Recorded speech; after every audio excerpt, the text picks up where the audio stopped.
Bernie was speaking to her. I'm not sure what happened with that. I'll give her a minute to.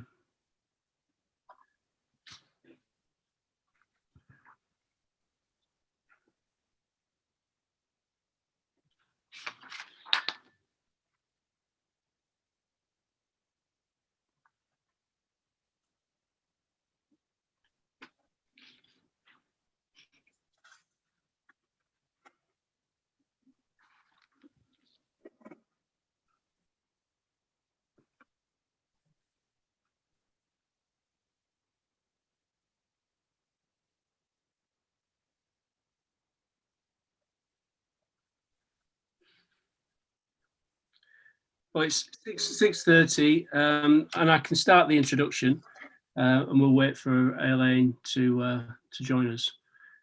So welcome everybody, and Happy New Year to everybody. This is tonight's CEP meeting. It's a 6:30 and it's the 20th of January 2021.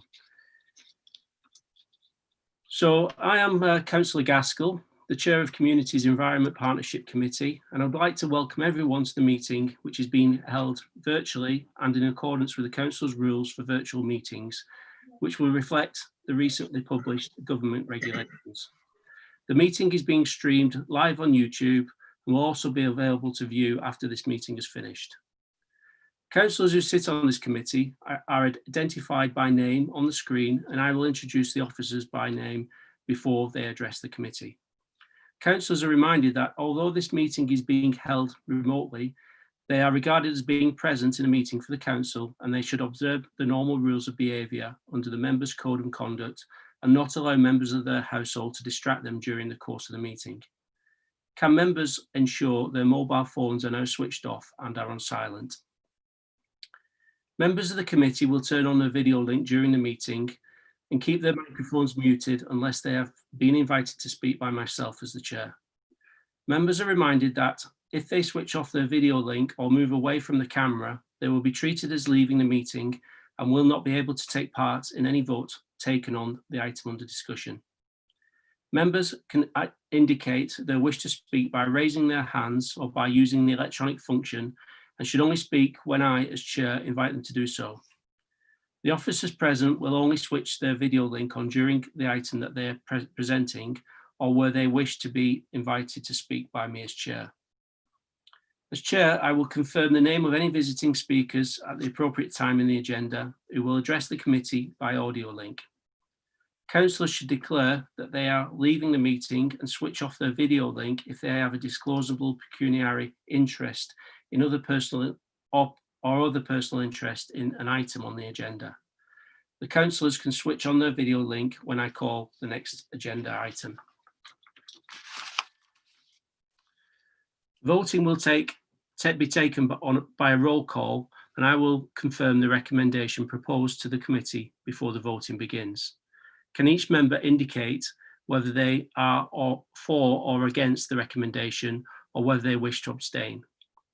Hopefully, we will not have any IT problems, but can I remind councillors that if their connection is lost, that they should immediately advise a democratic support officer and use their meeting link to access the meeting again. So first of all, are there any apologies for absence or substitutions for tonight? I don't see anyone commenting. Let's move on to declarations. Are there any declarations of interest? No. Item 3, urgent matters. Are there any urgent matters? Nope. So item 4, minutes of the meeting held on the 16th of December 2020. Are the committee happy that the minutes of the meeting held on the 16th of December 2020 are an accurate record? Okay, is that agreed by everybody? Agreed. Okay. So item 6, referral from council for the doctor's surgery.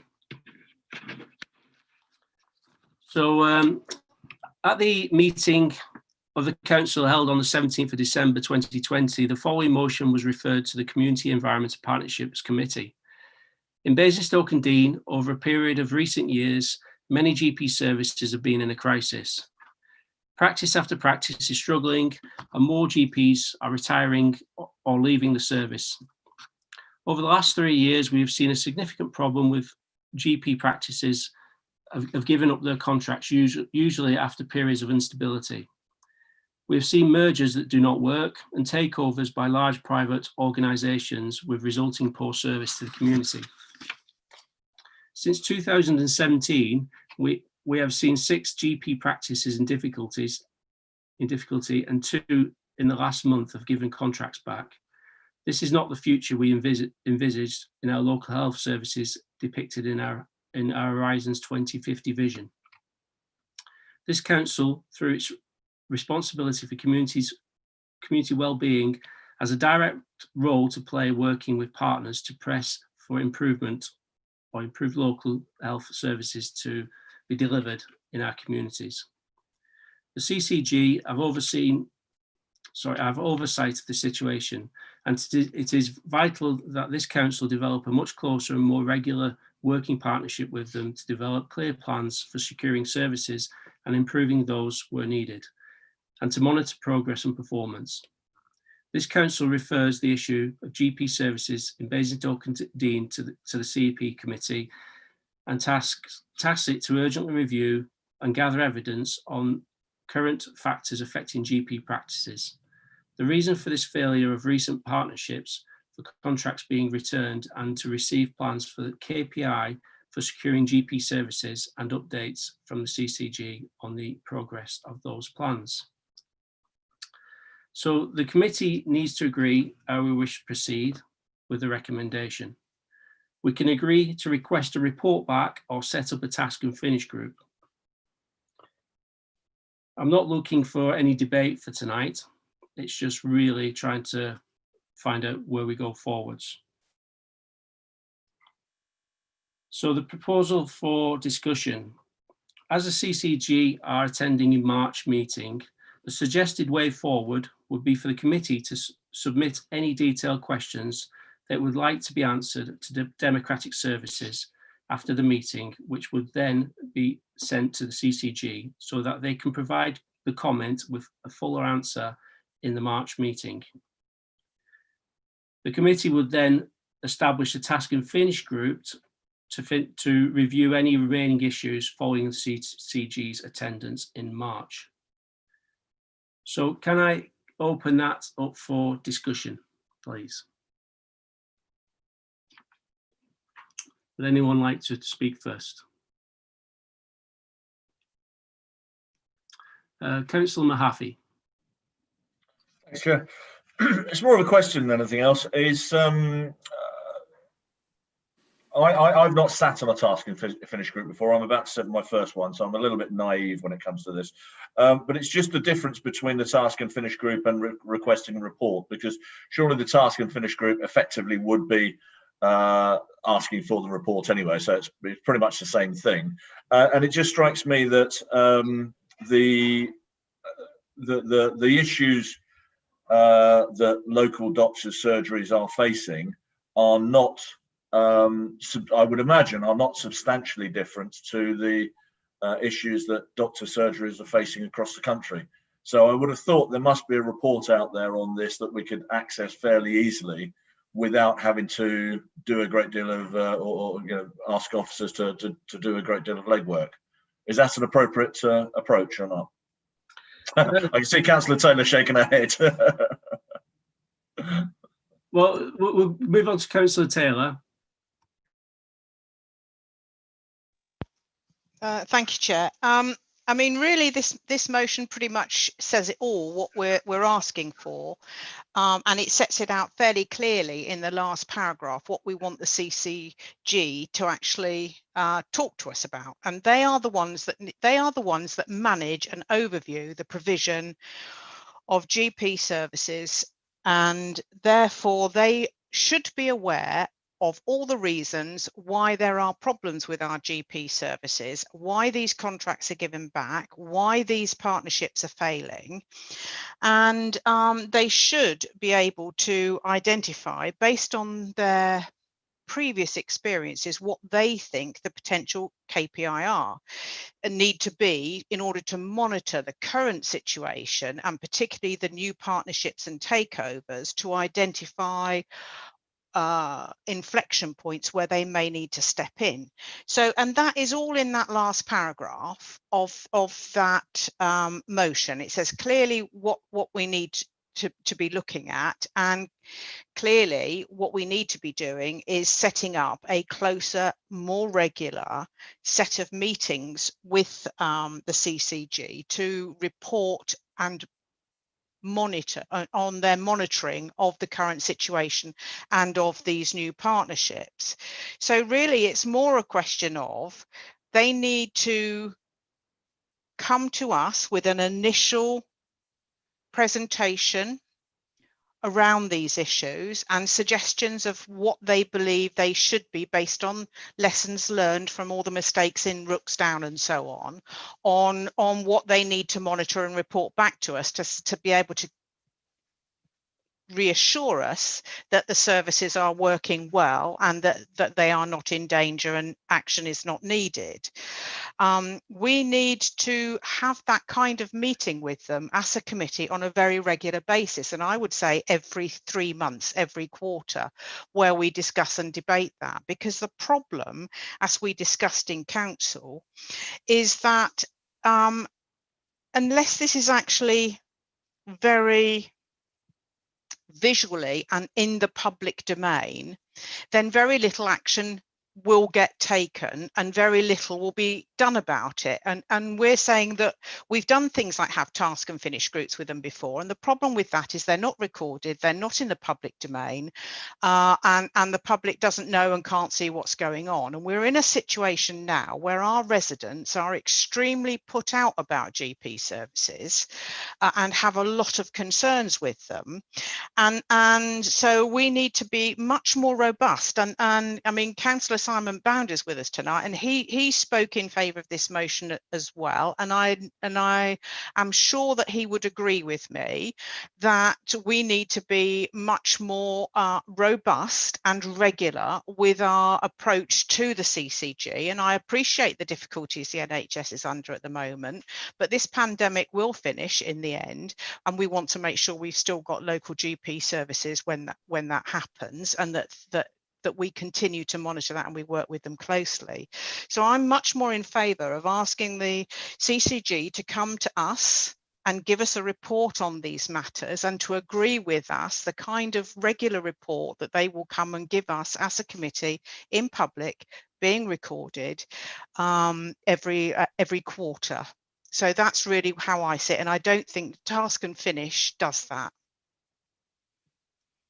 Councillor Bone, would you like to comment on that? Well, I would, and I'm just conscious that I'm not part of the committee yet, and it's not my gender item. But I think, you know, Councillor Taylor and I have been in several meetings, whether it's full council, whatever, discussing it, and I had the unfortunate pleasure of dealing with the Rooksdown and Bedgood very early. And clearly, as a committee, you've tried task and finish group and managed to get some answers, but not others. I'm also acutely aware that the scrutiny function is with Hampshire County Council, with the health overview and scrutiny committee for all things health, rather than us as a district. And I would like to suggest a way forward, which hopefully we can build the relationship, get what our residents and patients need from those primary care services, and something that the CCG can understand how we can both help communicate those issues and how our residents can work with those services, but also how we can help as councillors. So what I would suggest is, I believe from speaking to Ellie in Democratic Services that you've got a list of questions as a task and finish group that you had previously about KPIs and bits of information that you needed. Clearly, we had a meeting with the CCG about the current difficulties in different primary care networks. There's a potential meeting in March. What I'd like to suggest is if I can take those questions forward to them and help them construct a response for the March meeting for this committee, which we can then build on with them to say, well, do you know what KPIs are really important for, and I know the CCG looks at these things, they tend to look at things under brackets of what I would call customer service elements as far as that sort of response, but also things as far as quality of care. And they can share with us what those KPIs are. And just to build on Councillor Mahaffey's point about are they national issues, I think there are some national issues, but what's happening locally becomes really important, because what we get caught up in as far as national issues are things like whether the local estate and their buildings allows them easily or not to deliver a current delivery service model. And we know some of those things don't apply depending on which primary care network you're working in, which surgery, which building, which satellite. So what I would wonder whether the committee could task me to have that initial conversation so we can fast track a structure, come to the March meeting, get to the bottom of everything, and then agree a way forward and the gaps to where we'd like more information. I think that's probably a good approach. Councillor Bones referring to minute item 3320 from agenda item 4 in the notes we've got, which was the minutes of meeting from the last meeting.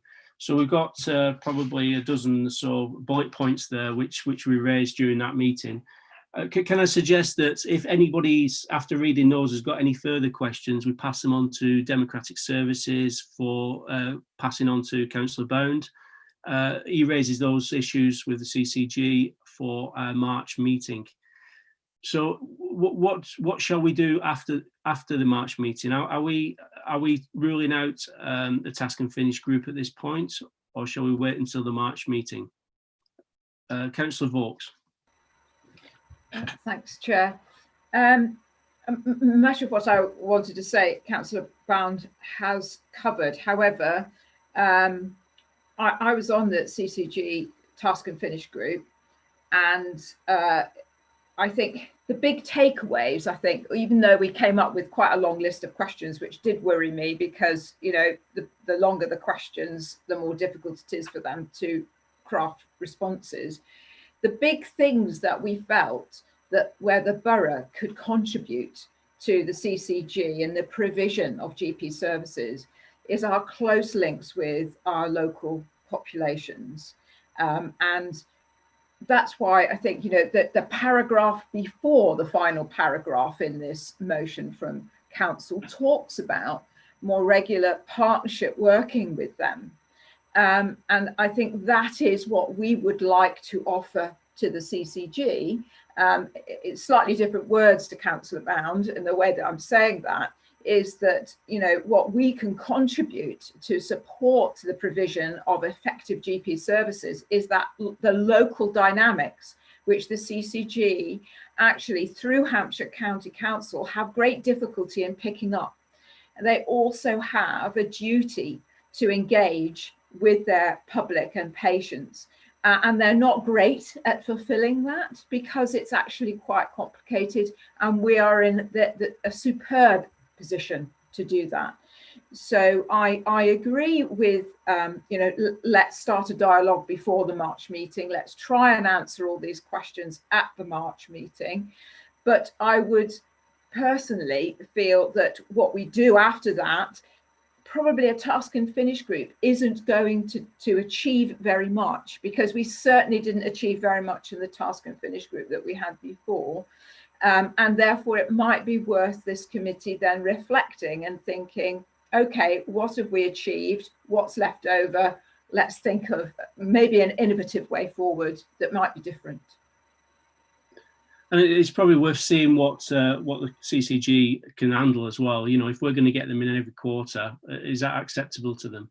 So we can open this dialogue, you know, in March, in the March meeting. Has anybody else got any comments?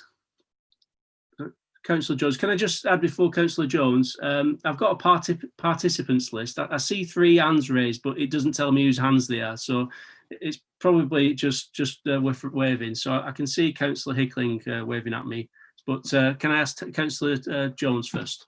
From my point of view, I think we need regular meetings, and I would go along with that. But when things are changing, we need to know about it as a council and as councillors. In my area in particular, where we've had joining up of services, GP services, which doesn't work very well for a lot of people who haven't got the transport. We knew nothing about it until it actually happened. And they're the instance we want to get round why they're doing it.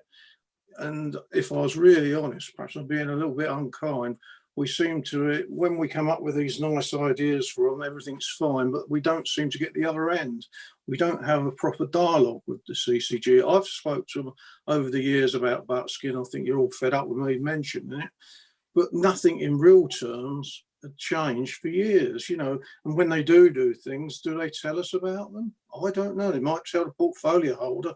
I'm not so sure, if I'm honest. They're the things I'm interested in, where I'm representing, and that, and the whole of that area of basis. So we've got a growing town now, really a lot of development coming, and I worry about whether we've got enough facilities there for doctors. If I'm honest, with the way things are going now, you know, it's hard to explain because of the COVID, but even before that kicked in, people couldn't get appointments when they wanted and things like that. They're the things that people are interested in, and that's where we should be coming from, the basics.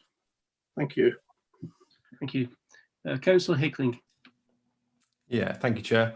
I'd just like to, I guess, reiterate a little bit of what Councillor Taylor mentioned earlier. I think this all comes down to data and transparency, along with those KPIs, because I can only go by the information that our local residents give me as to whether or not they're happy with their GP services.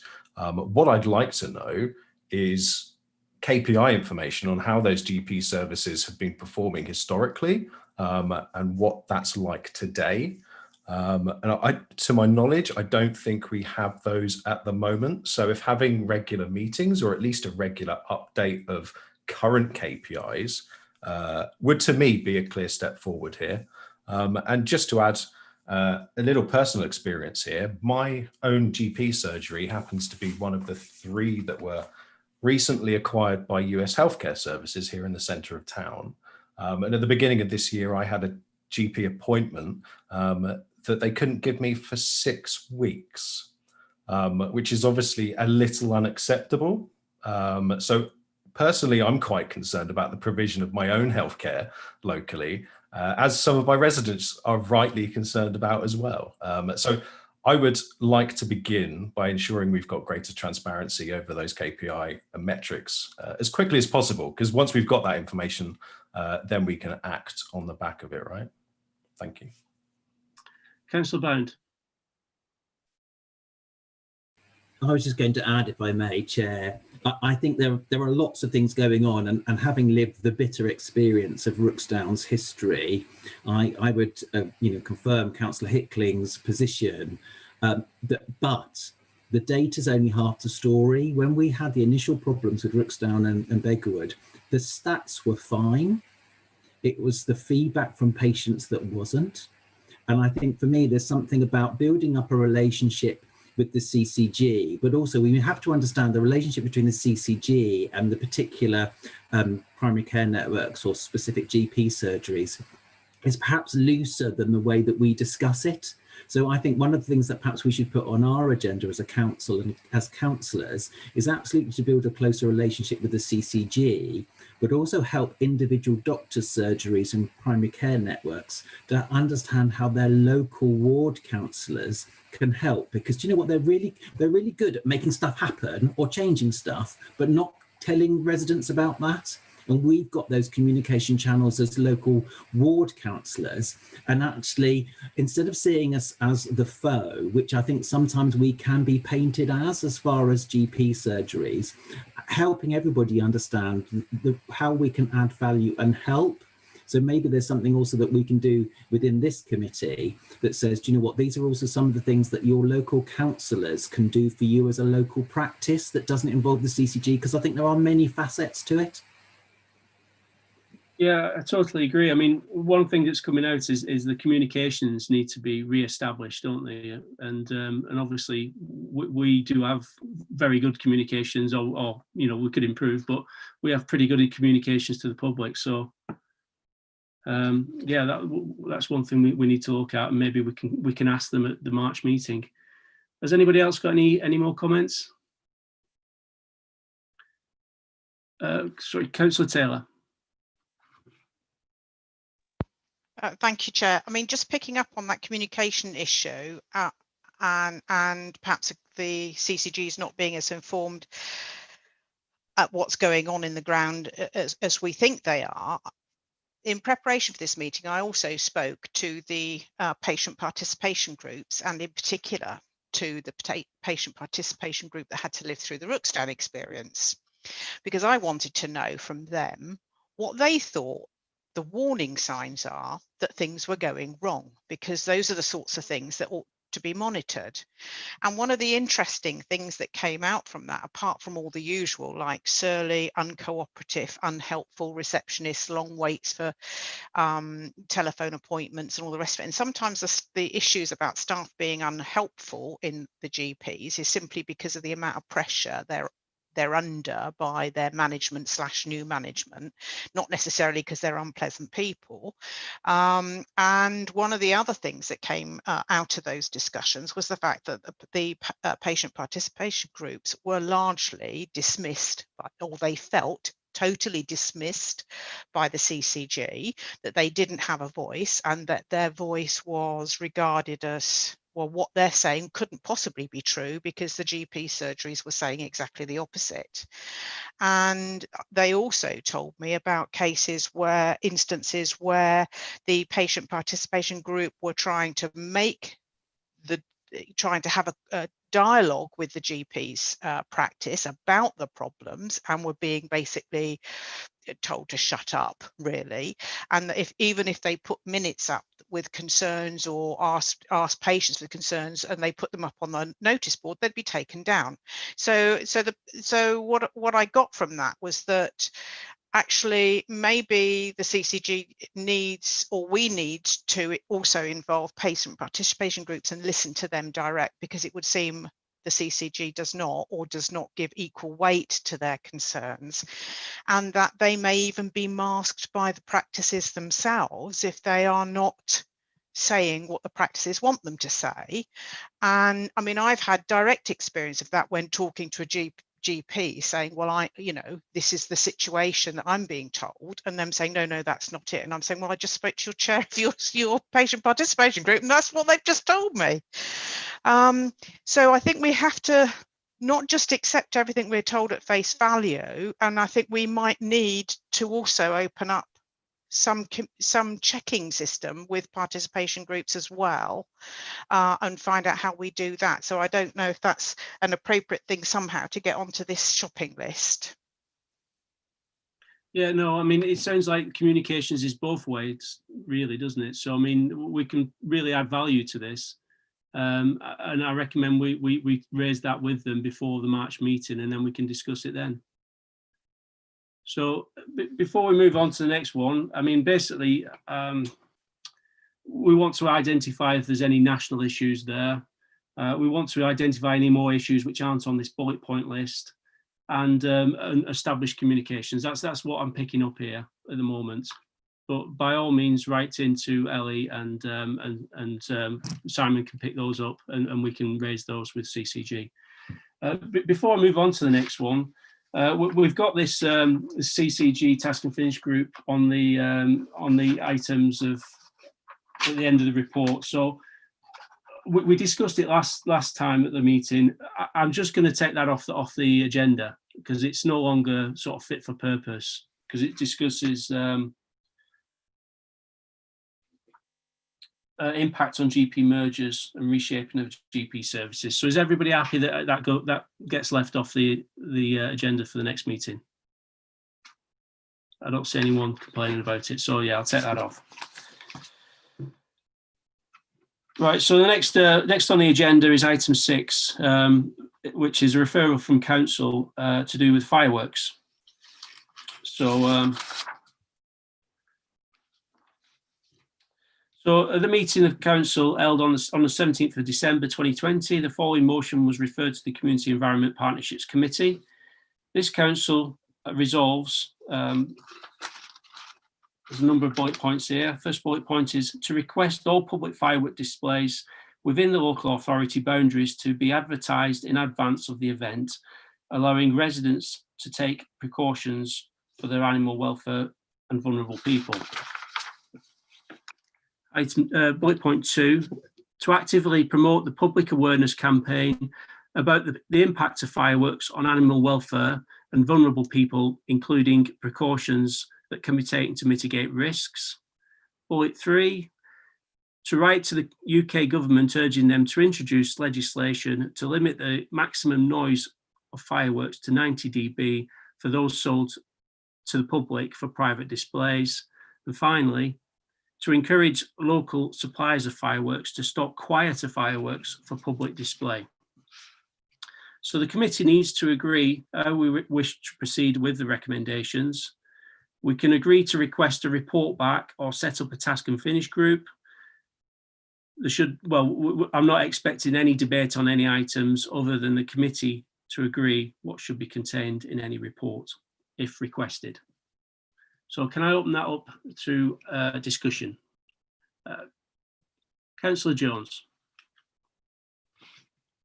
Yeah, I was very disappointed at the council that some people took a political view because they didn't obviously read what was put forward. Was the fact that we weren't trying to do away with fireworks or people having fireworks. It was just about noise and how we control it. Same as we do in the roads. We've got cars that do 100 mile an hour, but there is road speed limits, and that's all we're asking for, is to look at and get in contact with the government to try and change some legislation. And I'd like to see more displays. I'll be honest, I think I said it at the last council, I'd like to see actual the mayor's fireworks or whichever fireworks, something happening in the park. And that was open to everybody. That was a great success. Why it ever got lost, I'll never know. But that may be something we're coming on to later on, the Bee Love thing, but we'll deal with that one then. But yeah, I think we could do a report off the officers on this and actually discuss it in open session. Well, and then if we need to take it further for a task and finish group, that's where we go. That's where I would say anyway. Okay, anybody else? Councillor Carruthers. Thank you, Chair. I think something that occurred to me is I don't necessarily disagree with some of the things on here, but one of my concerns is enforcement for all of these suggestions. And I think that we need to work out how much of a problem this really is. So I think we need to have a much bigger conversation about this, because at the moment, I think we need to better understand the problem. So I think that a task and finish group could be the way forward. Okay, well, we've received, I don't know if everybody else has, I mean, I won't mention the names, but there's certain people been writing to me about this, and they've referred me to an RSPCA website, which obviously they're taking action on this. I assume we've also got Hampshire Fire Services doing something, possibly Hampshire County Council, and possibly other authorities. So there's probably lots of information out there which really we should be informed about. So that's something we could ask, ask our officers to look into and maybe report back to us as a report. So is everybody happy with that sort of approach? Councillor Taylor. Thank you, Chair. I think the RSPCA have actually produced a report called Bang Out of Order. So it might be useful if that can be obtained and sort of included in terms of the main messages. But you're quite right to say that large numbers of local authorities, unitary authorities, and so on, and indeed I think there's been an early day motion on it as well in Parliament, have been getting quite involved with this because of the various issues concerned with it. I mean, we can certainly ask officers to comment on enforcement, but it seems to me that most of what this motion is asking for is really some letters to be sent pleading with people to do something different, you know, suppliers and the government, and the rest of it is very much a public information campaign. So I'm not entirely sure that any enforcement is required for any of those actions. So maybe, you know, that's something officers could include in their report as well. Councillor Mahaffey. Thank you, Chair. Yeah, like everybody else, I have no problem with this resolution in principle. It's just we seem to have two sort of two levels of things that we're looking at. I'm looking at the first bullet point, and as Councillor Taylor says, a lot of it is just encouraging people. It's writing to people. So the first bullet point doesn't seem particularly challenging. Any public firework displays within the local authority, well, I think they have to be advertised anyway, and or they are advertised, otherwise they wouldn't get any attendees. So that shouldn't be too challenging. But it's the fourth bullet point that concerns me a little bit: to encourage local suppliers of fireworks to stock quieter fireworks for public display. I'm just sort of like to know, and we obviously don't have the information here, how big a task that is, because, you know, there's manufacturers and wholesalers of fireworks, but I'm assuming that's referring to every corner shop in the whole of the borough, and how we actually get to those individuals, I don't know. That's the bit of that concerns me, and that's maybe something that we can ask officers to look into. Yeah, no, I agree. Does anybody else have anything else to add? No, I can't see anybody. So basically, we've got questions. How do we enforce any recommendations we put down? We want to find other organisations and have this report data led. Maybe we can tap into somebody else's work, and again another communication job from council to try and get information out to our public. So shall I recommend from this meeting that we ask officers to provide a report, and we'll leave the task and finish group for the moment? I see nobody's not agreeing, so I'll pass that forward. Okay, so I'll move on to item 7, which is BeLove 2021 and delivery options. So our officers are Ross Harvey and Daniel Garnier.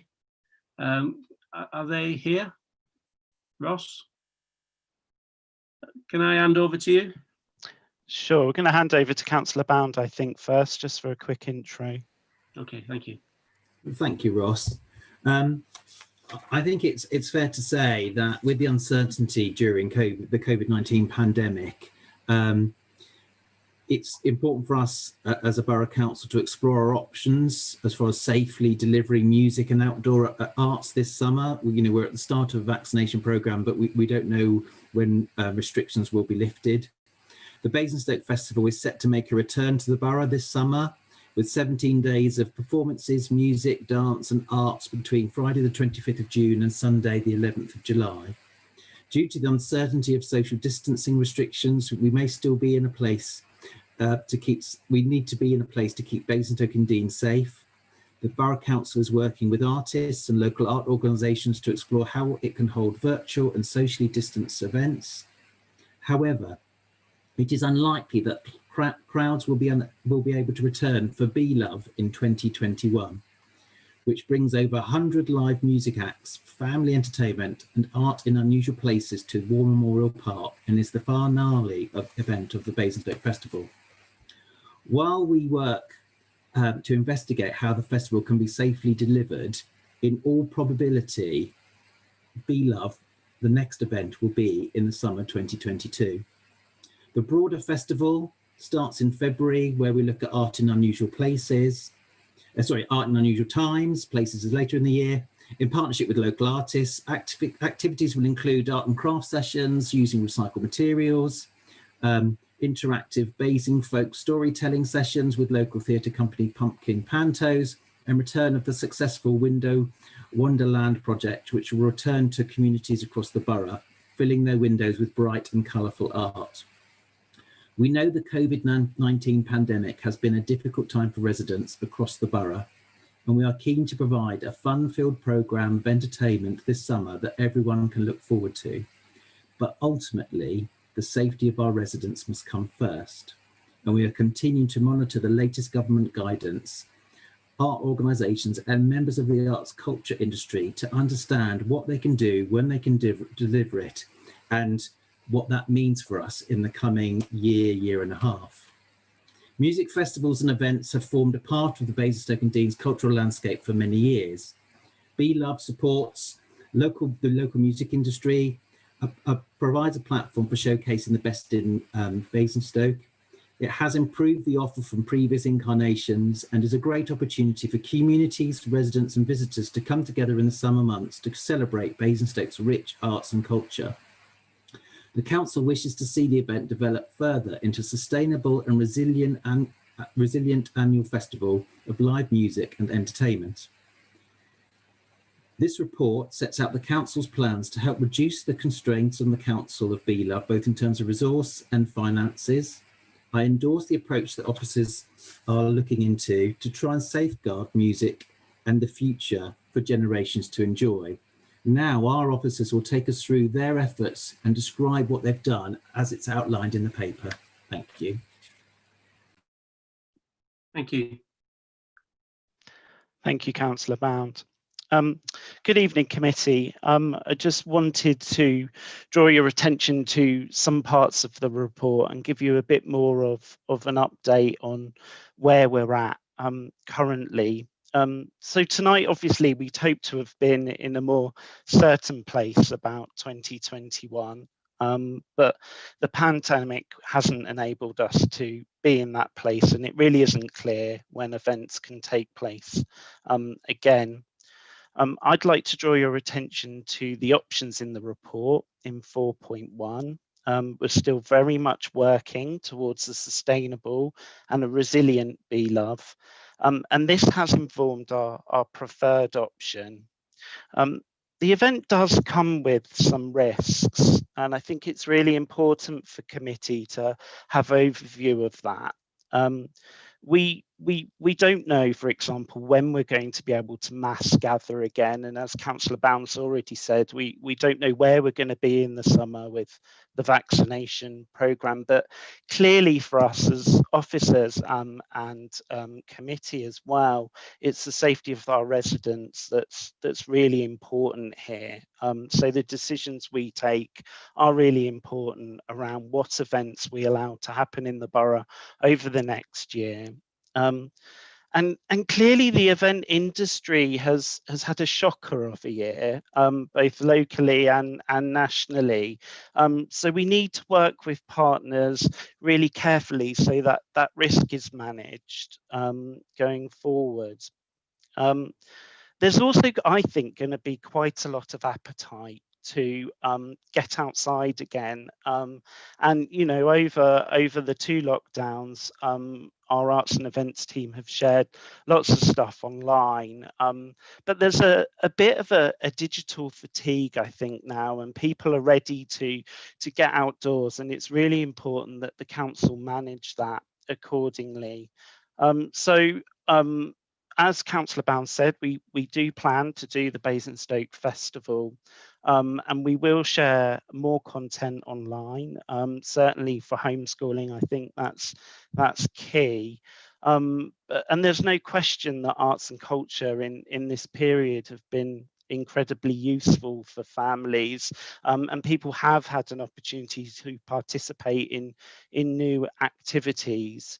But going forward, we would love to run some COVID secure events on a smaller scale, working with our colleagues in the event industry and informed by guidance from DCMS and the Event Industries Forum. And Basingstoke and Dean are a member of the local government events organisers association, and working with our safety partners. There is a safety advisory group that at the council, which is made up of Hampshire County Council emergency planners, the police, and various other safety colleagues, and also Public Health England. too. So we would like to work towards having smaller events this summer, if restrictions allow, throughout the borough and in the town centre, helping to support the town centre as part of the 17-day art festival and continuing the theme of art in unusual places. And also keeping our options open in terms of third-party events, and I think that's also key, because obviously it's not just arts events, but also, you know, many exercise runs and marathons that we need to work on, and those bring joy as well as health and well-being reasons. Back to Be Love, I would say that we're working really closely with the Be Love Forum, and they're key on this, those promoters, and they're open to discussions around when this event could take place. I think it's also really important for committee tonight to look at the financial risks of the council running this event, and that's really important to be considered. It does have a resource implication on the council, not just on the arts and events team, but also other departments. And just a point of clarification, the 49k that is committed spend for artists in the report can be moved, and we have had some conversations with artists about how that might work as well. So I think we can say that's not lost if it can't happen this year. So on that note, I'm happy to pass back to committee to hear questions and views going forward. Thank you, Chair. Thank you. Daniel, did you want to say anything on this? No, I think I'll wait for the questions to come. Thank you, Chair. Okay. So there's well, it's been outlined the risk involved there and a few different options. So can I open it up to councillors for discussion? Councillor Vaux. Thank you, Chair. A couple of clarifications, really. What is DCMS that Ross, I think, talked about? And what's the lead time that would be required to set up Be Love? You know, because a lot of events have already cancelled because it takes a year to set up for these events. So what's our lead time? So when does this decision need to be made? And the paper talked about being able to inform us at this meeting whether there'd been any third-party interest, because we put out, I can't remember the correct words, whether it's a tender or an invitation for interest or whatever, and I wondered if we'd had any. Thank you. Sure. So I'll just start with the third-party interest. We're going through a procurement process at the moment, so some of that is commercially sensitive. So I actually can't talk about in too much detail about that tonight. But conversations are ongoing there, and we will update, you know, as we get towards a sort of outcome there. In terms of leading time, I think it's really important to remember that the first year we did Be Love, we actually went on sale in April. This would be the third year of delivering the event. So it's certainly not something we can do quickly. And all tickets were refunded last year, so we would be starting again. But I think the key thing for me is around the guidance from the government on mass gathering and when restrictions are likely to ease. And once we know that, we can really put a plan in place. Sorry, Chair, could I just follow up on that? Yes, please. Ross, I perhaps didn't make myself very clear. I wasn't thinking about ticket sales. I was talking about how far in advance do we need to be organising acts that are going to play, people that are going to come along and provide food and all sorts of things. That there is quite a long lead in, which I would suspect is going to be longer than April. Yes, you are correct there. What I would say is that some of those artists are moving over because we had a whole year planned last year that was on sale. So the artists, but it is the logistics. You are right there, and the resource implications as well on the team to do that quicker.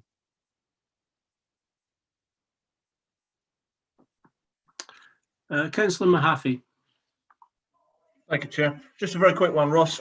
In the paper, just referring back to Councillor Vaught's comments about submissions of proposals, it says submissions of proposals deadline is 18th of January. Is that absolute? Does that mean you are now closed for new proposals, or are you always open to new stuff coming in? We are closed for proposals at the moment. Okay, super. Thank you. Any more questions?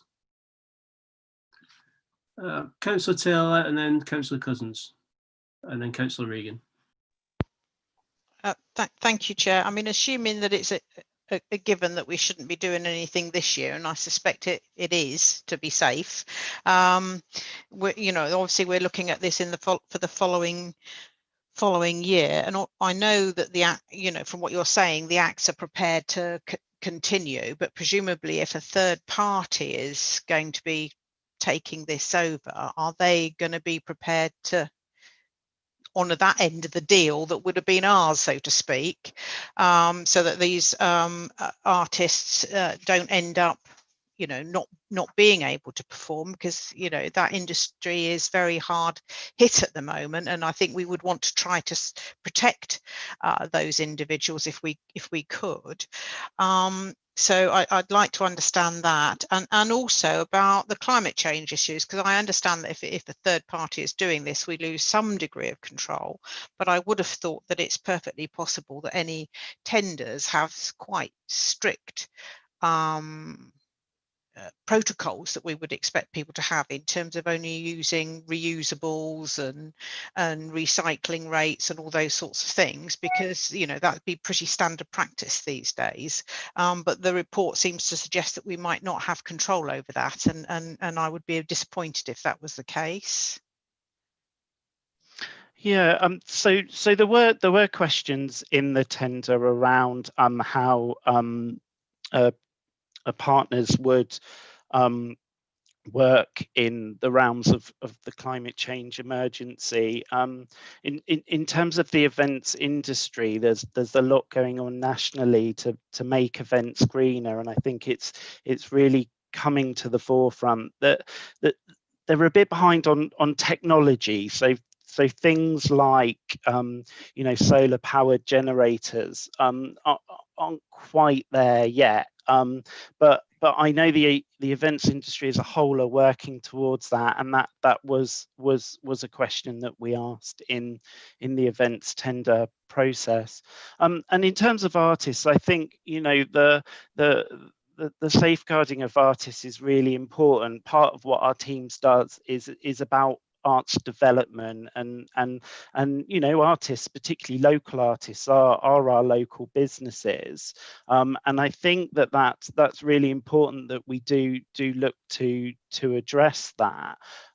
Some artists were already contracted, so we do have some contracts that are in place for some artists, and the promoters are key to this, the Be Love Forum, the music promoters, because they have that relationship with the local artists in each genre, and they're the ones that sort of will work with those artists. So I think there is still something to look at there in terms of how artists are remunerated in terms of their contracts, particularly not for the big headliner contracts, and that's certainly something that I will take away, Councillor Taylor. If I can just pick up on that, Chair, if that's okay. Yes, please do. Yeah. So if we do put this over to third parties, will it be part of their contractual requirement with us that if we've already made a commitment to artists, they will carry that commitment forward? Yes, that's right, and they also have to work with the Be Love promoters, the local promoters as well. Okay, thank you. Can I just ask, if the promoter goes bankrupt, what cover have we got there? Have we actually paid money out for these artists at the moment? Yes, we have paid some holding deposits out because obviously the event in July was cancelled 4 months beforehand, and tickets were on sale. But we've moved those contracts on, and we could move those on again. I think in terms of insurance, that's key, and I think that's something that the events industry are lobbying at the moment around how festivals are covered in terms of insurance, and that's something really important that we have considered previously about what is insured, and it's come up at this committee before. So I think that's also really key in our considerations for this year. Okay. Councillor Cousins. Thank you, Chair. I've got 4 questions. I'll try and rattle through them as quickly as I can. The first one, does the proposed savings, should we offload it to a third party, does the savings outlined in the paper include any loss of staff? That's my first question.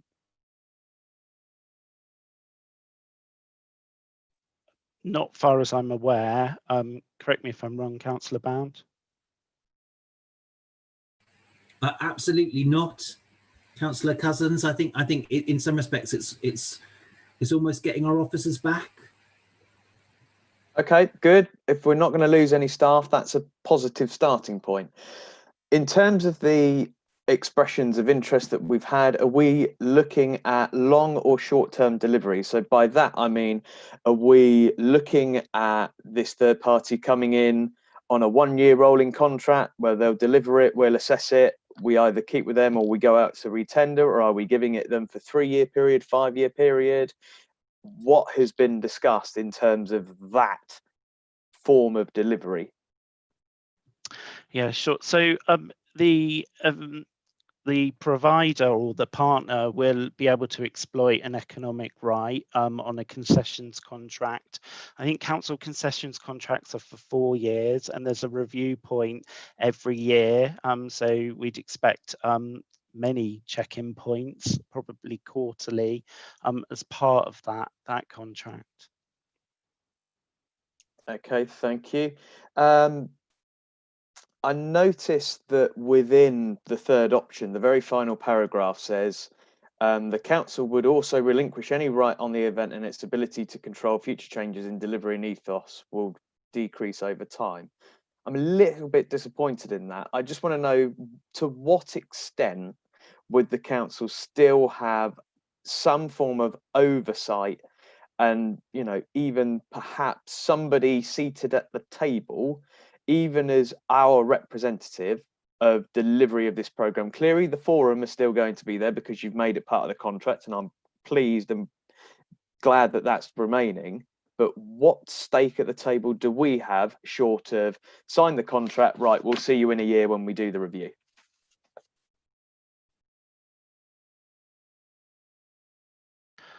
Sorry, Councillor Cousins, my internet connection went funny then. I didn't hear the last bit of your question. Could you ask that again? Sorry. So it was, what, short of us just doing an end of delivery review, so we talked about that it's potentially for the council concessions, it's a 4-year deal with a 1-year review.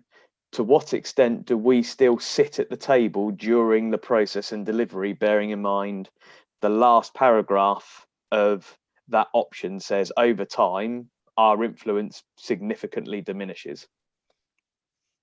Yeah. So it would diminish over time, but I think it's a partnership. So we would be looking to work in partnership with whoever that partner is, and that's why it's really important that we get this evaluation right, so that it's there's an element of trust there, and that's really important for moving forward as well about how that works. Certainly, I would see the council always involved in things like safety because it's happening on our land. So that's really key. But I think what we're saying there is that we're not going to have financial responsibility. Correct me if I'm wrong, Councillor Bound, on that. Absolutely, but I think it's that stuff, isn't it, that says trying to make sure that it's caught up in words like monitoring, evaluating, criteria, review points, etc., etc. But we know all of those things can be avoided and evaded. So I think it's trying to find out whether we can find that way that just doesn't rely on goodwill, Councillor Cousins. So I think, you know, it's a really important question. Okay, thank you. And then my final question was, in terms of the council being very proactive in terms of, whilst exploring options not to deliver it itself, should it outlie it to a third party, would the council, as a token of we still believe in this product and we still believe in this event, look in terms of sponsoring such event, even if it was a stage or two or a co-main sponsor or something like that, as a gesture of, yes, we still believe in this product? The reason I say that is all too often, as Councillor Jones has referred to earlier, the borough has had really good community events which have been well supported by the public, and for whatever reason, they get dropped quickly, like balloons over Basingstoke, like the Mayor's fireworks, like the Carnival, to mention but three. What I don't want to see is somebody who really likes this event, even when it was back as Basingstoke Live, as Councillor Still knows, I don't want this event to go. I want it to grow and flourish in the right way. So short of us not putting our hands in our pocket to actually run the event itself, what are we going to do to commit ourselves that we still believe in this product going forward? If I may, Councillor Cousins, I think taking that away would be really useful, because I think a conversation about almost what are the bits that need the most support to make sure that they remain is probably the stuff that the work that I'd want us to go through to establish that. At this point, I would also just add, Councillor Bound, that we are looking to refresh our cultural strategy as well, and that's due a review going forward. So that could also help with that as well. Yeah, absolutely, because in some respects, some of the landscape, in my humble opinion, is very siloed, and there may be something that we can do that weaves the Anvil Trust into into all of those things that said, you know what, there are ways and means. Okay, thank you, Chair. Thank you. Councillor Regan.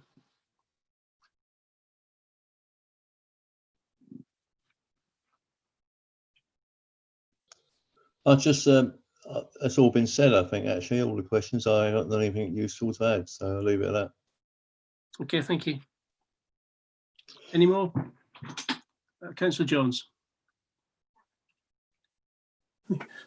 The concern I have going out to third party, are we going to be able to control ticket prices? Because this is a local event, it's not a major event, and what you've said earlier, it says no. And if it gets that, it's a bit like the Reading Festival and all that, which was originally Windsor, which was then taken on to Reading. These things were local, they become bigger, and the local population, in the end, a lot of them can't afford it. Should we be looking at either giving our younger people through the council or through a third party cheaper tickets because they're local? They're the sort of things I want to see. I don't want to lose an event. Yes, we know it's got to try and make some money out of it, but it's no good running an event for money and for the people of Basingstoke, and the youngsters of Basingstoke can't actually get there because they can't afford it. They're the things that need looking at.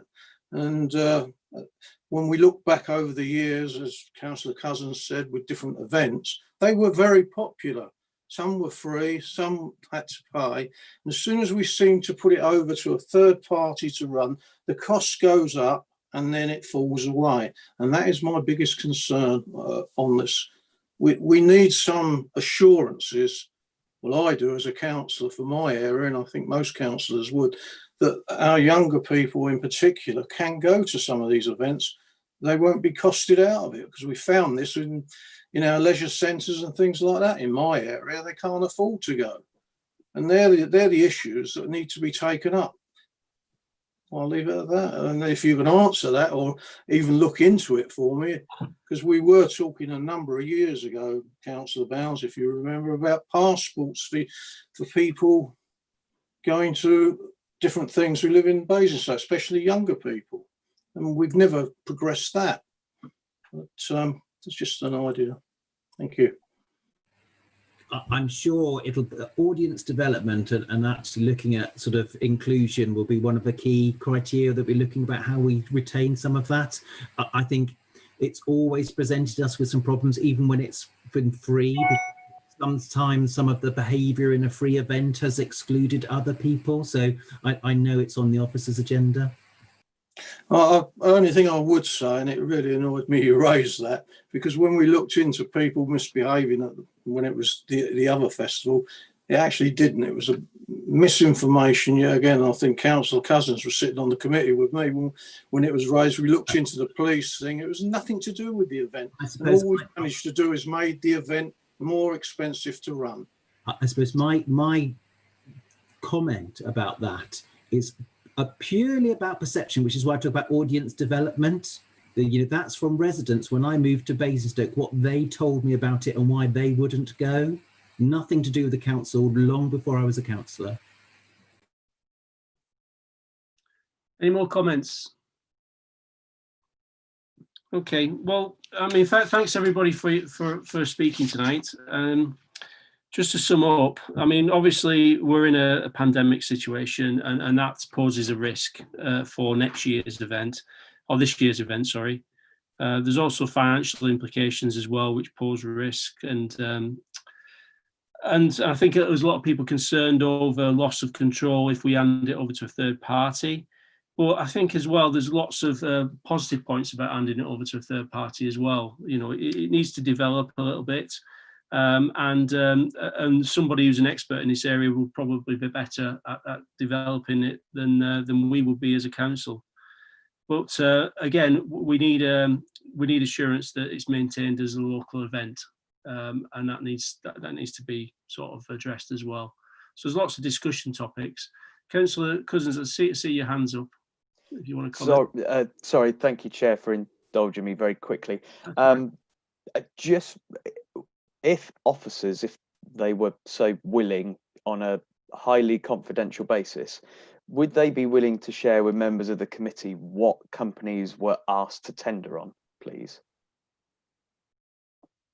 Can I ask why we're not allowed to see that? I don't want to see the tender responses. I just want to see what we asked people to quote for. It's procurement regulations. I understand it. Am I right there, Daniel? Indeed. So we're not. We can only sort of, if we select a provider, we're able to share the name of the provider, but we can't actually share the names of the providers we haven't selected or that were discarded. In terms of sharing the request for quotations, so if you want to see what we've asked people to submit, we can do that. That's not. Yeah, that's the bit. Yeah, that's the bit I want. I want to know what I want to have a look at. What were we asking people to respond to?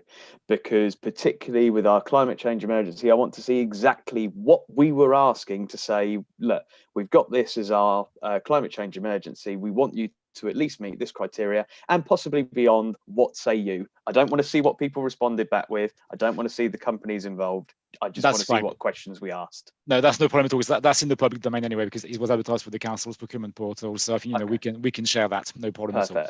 Thank you. Yeah, can we share that with the whole committee? Yeah, absolutely. Right, excellent. Thank you. So if everyone's happy with that, we'll move on to item 8, Community Environment Partnerships Work Programme. Okay. Thanks, Daniel. Thanks, Ross. So, so this is the first meeting. We've not had somebody in from the ice rink, but I've got an update from officers. Obviously, we went into a closed session last time, so there was things that we discussed which can't be made public, and I don't want to go into anything further because those discussions are still ongoing. But this is the update anyway. So, Update to CEP 20th of January 2021 regarding progress on repairs to the ice rink. Following the confidential update to CEP, officers can report that discussions with Planet Ice are ongoing to secure the required investment into the ice rink required for its repairs. Members will be aware that since the last meeting, Planet Ice confirmed that their intention to continue to run the ice rink for the foreseeable future, continuing to undertake surveys to monitor the situation. Officers and the portfolio holder met with Planet Ice and Standard Securities to discuss the statement and explore options. Whilst discussions are ongoing, it would be inappropriate to comment further, and an update will be given once those discussions are those discussions reach a conclusion. I don't suppose we need any comments on that. I move on to the work programme.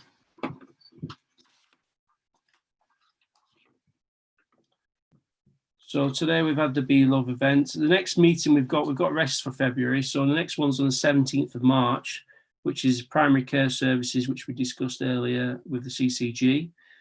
So we're going to get some comments back to Ellie and to Simon for questions to CCG and have them report back in March.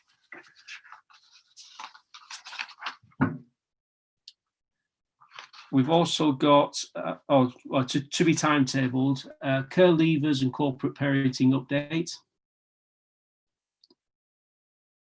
So that's going to be sometime spring, summer 2021. I'm going to take the CCG task and finish group off the planned working groups. We've got recycling from flats, apartment task and finish group. So officers will circulate potential dates for the next meetings to the group shortly.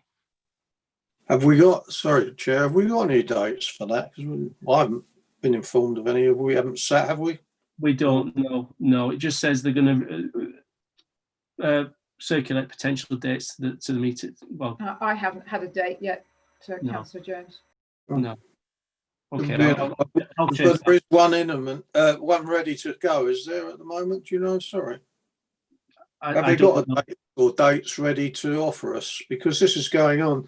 We're not going to be out of this IT stuff. We won't be able to meet, but we can meet on Team or whatever. And so, have we got any dates coming up? As the officers come up with any dates and stuff? Because otherwise, but I'll ask the question.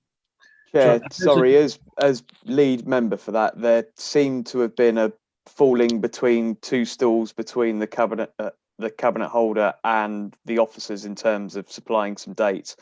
I think it's still a case of dates should be coming, but we've been waiting a fair while. Yeah. And I know Democratic Services have been helping us in trying to G things up. If they could continue to do so, there is quite clearly, as the members of that task and finish group on this committee can sort of see for themselves, there is still a desire to do this piece of work and to progress it forward. If they could sort of take that as a shot across the bows, if we'd really like a date soon, please, that'd be great. Thank you. Yeah. I'll try and chase that, and we'll make a note in the minutes that that's been addressed. Well, it's been raised as a concern. We've also got libraries, which we have a meeting for tomorrow. So Councillor Taylor, Councillor Regan, Mahaffey, and Councillor Vaux, are you aware you're attending that meeting tomorrow? Excellent. I did have, I'm not sure if anybody else has had it, but we got an email from a member of the public. I won't mention the name, but there was something about the libraries. Ellie's fully aware of it, so if we can just raise that in the meeting and see if we can address that.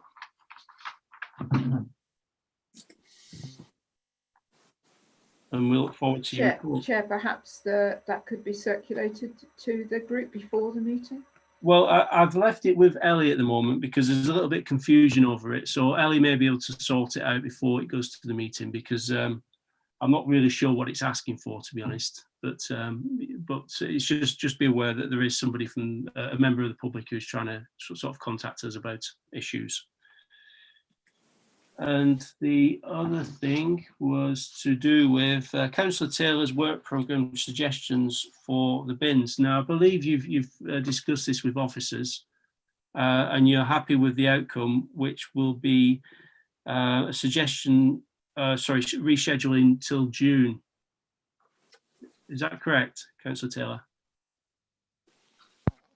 Yes, I mean, obviously, if it can be done earlier than that, given the work demands currently facing the team, that might be unlikely, but if it can be done earlier, then that would obviously be good. And we did agree that if there were opportunities as a result of them collecting the information to make improvements as they went along, they would to some of the systems, which I think is probably the more important thing for our residents. So I'm quite content with that, having discussed that with the officers. Yeah. Well, Councillor Eaches has given us quite a detailed update on that. What I've been reading through on the emails, it does sound like, you know, that they are struggling with people being off because of this COVID and isolation and things. So we've got a meeting in March, then we go into the PERDA period. May is obviously election time, so June really is a realistic, you know, it's probably the earliest we're going to get a report back. So, you know, I'm just going to say to Councillor Eaches that's suitable. Are you happy with that approach? Assuming that the election doesn't get put back, yeah. Because then we might actually not be doing it until December, mightn't we? Then, you know, if we work around that, because obviously if the election does get put back, although I doubt it, you know, we might not know to the last minute anyway. Then there will be possibly a meeting taking place in May, mightn't there? Because we might not be having an election for a long time. So, you know, we might have to be a bit fluid around that particular event. But the problem there, though, is they've got to gather the data, and obviously that'll be set over a period of time, which will be, you know, sort of worked out, calculated. So to ask them to just bring it forward a month may be an issue. So, I mean, all I'm asking really is June okay? Yeah, yeah, it's fine. Okay, well, we'll proceed with that. If anything else comes up, then we'll try and bring it forward.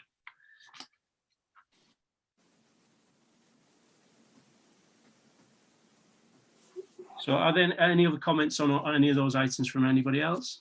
Councillor Taylor? Right, thank you, Chair. Just to sort of clarify, if I can, will we be expecting in our March meeting a further update on the ice rink? I think that might be prudent if we knew we were going to get that, something on that. And in terms of the old task and finish group on the CCGs, I can't recall that we've actually received a paper about where they got and what questions they are. So if there is anything, that would be good to circulate because it might be useful going forward. Okay. Councillor Vaux.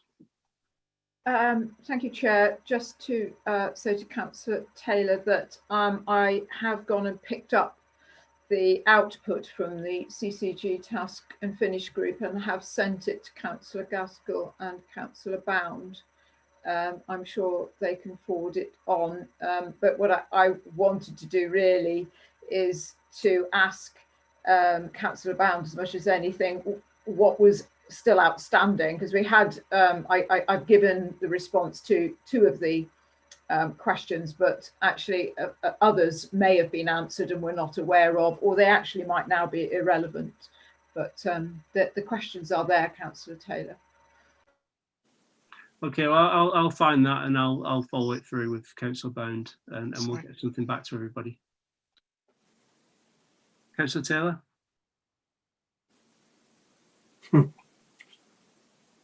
Councillor Taylor, I think you're on mute.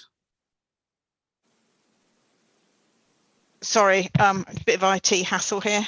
The last thing was really in terms of the lead group on the libraries. Do we have to say who should be leading that? Do we have to decide that now or in the first meeting? To be honest, it's probably better just doing it in the meeting and then reporting back. Okay. If everybody's happy with that approach. Yeah. Okay. So that's everything I've got on the work programme. There is, I did mention last time I was going to raise something on rural policing. I'm not sure I understand. Sorry. On rural policing, I haven't got round to that, so that's my fault. I will get round to it. But that's it, really. So if I can ask anybody if they've got anything they want to put into the committee to fill out a suggestion, work programme suggestion form, and we will timetable it. So so that's all I've got on the agenda. I'd like to thank everybody for turning up tonight. I don't suppose there's any more questions before I close out. Okay, well, thank you.